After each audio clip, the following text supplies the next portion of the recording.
नमस्कार दोस्तों, सुविधा चैनल में आप सभी का हार्दिक स्वागत है। आज हम बात कर रहे हैं class 10 chapter number 6 life processes का ट्रांसपोर्टेशन इन ह्यूमंस, जिसके अंतर्गत हम बात करेंगे डबल सर्कुलेशन की। तो बच्चों, in majority of mammals they utilize double circulatory system. It means we have two loops in our body which blood circulates. पहला होगा ऑक्सीजनेटेड ब्लड और दूसरा होगा डीऑक्सीजनेटेड ब्लड। ऑक्सीजनेटेड ब्लड, इसका मतलब क्या होगा कि जिसमें ऑक्सीजन की मात्रा ज़्यादा है, और डीऑक्सीजनेटेड ब्लड की अगर हम बात करते हैं तो डीऑक्सीजनेटेड ब्लड जिसमें ऑक्सीजन या तो कम है या नहीं है, लेकिन किसकी मात्रा ज़्यादा होगी? कार्बन डाइऑक्साइड की मात्रा ज़्यादा होगी। तो डबल सर्कुलेशन की डेफिनेशन क्या होती है? It is a type of circulation in which blood flows the heart twice is a called double circulation. यानी ब्लड का सर्कुलेशन हार्ट में 2 बार हो रहा है, इसलिए इसे हम डबल सर्कुलेशन कहते हैं। अब डबल सर्कुलेशन जो प्रोसेस है, इसका जो मेन अगर हम देखें कि एडवांटेज क्या है या फिर सिग्निफिकेंस क्या है, तो इसका मेन एडवांटेज क्या होता है? It checks the mixing of oxygenated and deoxygenated blood. यानी ऑक्सीजनेटेड ब्लड और डीऑक्सीजनेटेड ब्लड आपस में मिक्स ना हो, ये इसका मेन सिग्निफिकेंस है डबल सर्कुलेशन का। क्यों? क्योंकि ऑक्सीजनेटेड ब्लड जो होता है वो ऑक्सीजन को कैरी करता है और deoxygenated blood carries carbon dioxide. अब अगर हम बात करते हैं ब्लड सर्कुलेशन की, तो सर्कुलेशन में मेन हम बात करेंगे डिफरेंट चैम्बर्स की। हम पिछली क्लास में बात कर चुके थे हार्ट के चैम्बर्स के बारे में कि left atrium, left ventricle, right atrium और राइट वेंट्रिकल की हम बात कर चुके थे। तो अब इसका जो पूरा प्रोसेस है, तो इस फ्लो चार्ट के थ्रू आप इसे ईजिली समझ सकते हैं। तो मैं बहुत ईजी वे में आपको समझाऊंगी। अगर आप ये फ्लो चार्ट याद कर लेते हैं तो आपको ये पूरा डबल सर्कुलेशन का प्रोसेस समझने में बिल्कुल भी देर नहीं लगेगी। अब कैसे ये प्रोसेस स्टार्ट होता है? सपोज आप देखिए कि लंग्स से हमने इनहेलेशन किया और ऑक्सीजन रिच जो ऑक्सीजन जो है, डेट इज ऑक्सीजनेटेड ब्लड जो हम कह सकते हैं, ऑक्सीजन रिच ब्लड जो होगा वो सबसे पहले एंटर करेगा लेफ्ट एट्रियम में। ओके, तो स्टार्टिंग हम कर रहे हैं लेफ्ट एट्रियम से। ऑक्सीजनेटेड ब्लड ट्रांसफर होगा कहाँ से? लंग्स से। किसके थ्रू होगा? It will be transfer with the help of pulmonary veins. ये आपको याद रखना है सबसे इंपॉर्टेंट बात, कि पल्मोनरी वेन्स, जनरली वेन्स जो होती हैं वो डीऑक्सीजनेटेड ब्लड को कैरी करती हैं, लेकिन यहाँ पर एक एक्सेप्शन है, वो है पल्मोनरी वेन्स का एक्सेप्शन। कि पल्मोनरी वेन्स क्या करेंगी? पल्मोनरी वेन्स ऑक्सीजनेटेड ब्लड को कहाँ ट्रांसफर करेंगी? ट्रांसफर करेंगी लेफ्ट एट्रियम में। आप यहाँ डायग्राम में देख सकते हो। अगर आप इस डायग्राम को देखते हो तो इस डायग्राम में देखिए, सबसे पहले ये पल्मोनरी वेन्स हैं और लंग्स जो हैं, लंग्स से जो ऑक्सीजनेटेड ब्लड आ रहा है वो एंटर कहाँ कर रहा है? एंटर कर रहा है लेफ्ट एट्रियम में। एरो को आपको ध्यान से देखना है।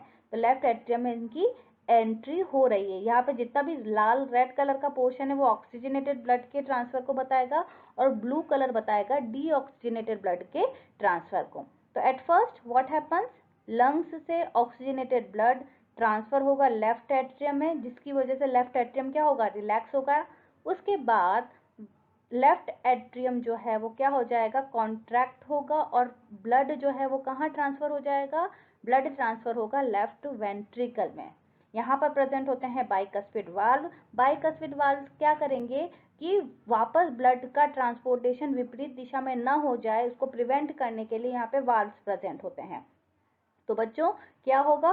लेफ्ट एट्रियम से at first, again I am describing with the help of diagram, pulmonary veins के थ्रू ब्लड जो है वो कहाँ ट्रांसफर हुआ? लेफ्ट एट्रियम में।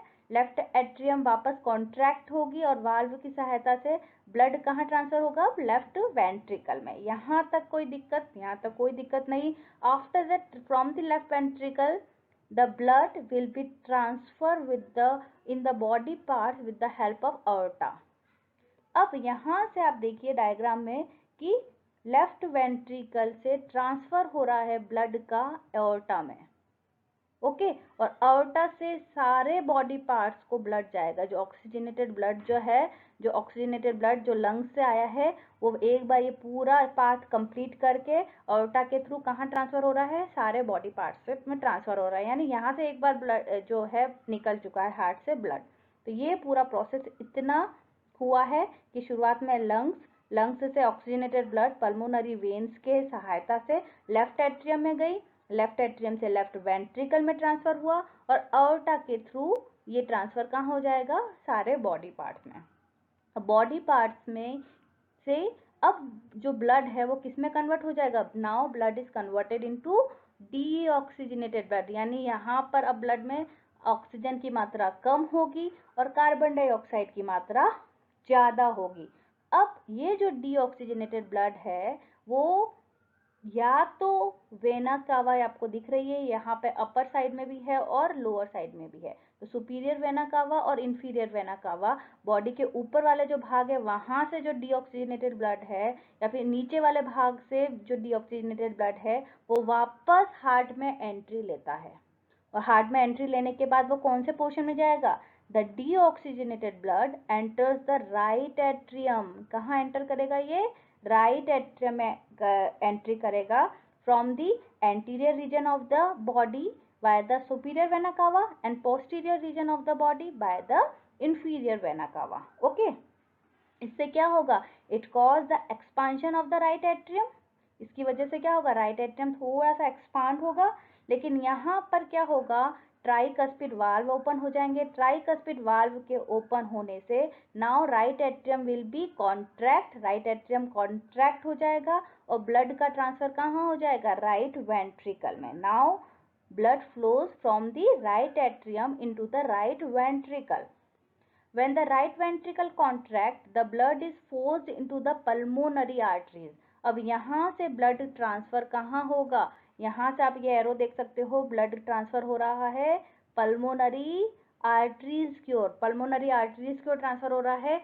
हमने बात करी थी आर्टरीज की कि आर्टरीज हमेशा ऑक्सीजनेटेड ब्लड को ही कैरी करती हैं, लेकिन इसका एक एक्सेप्शन है पल्मोनरी आर्टरी, तो पल्मोनरी आर्टरी हमेशा किसको कैरी करेगी, डीऑक्सीजनेटेड ब्लड को कैरी करेगी। तो यहाँ पर आपको ये बात याद रखनी है कि with the help of pulmonary arteries what will happen, the deoxygenated blood will be transfer from the right ventricle. Okay, अब राइट वेंट्रिकल से ये वापस कहाँ जाएगा, ये लंग्स में जाएगा, वहां पर वापस CO2 जो है वो हम ये पिछली क्लास में पढ़ चुके हैं, CO2 रिमूव होगी, ऑक्सीजन की एंट्री होगी और वापस ऑक्सीजनेटेड ब्लड जो है वो लंग्स के से वापस लेफ्ट एट्रियम में ट्रांसफर होगा।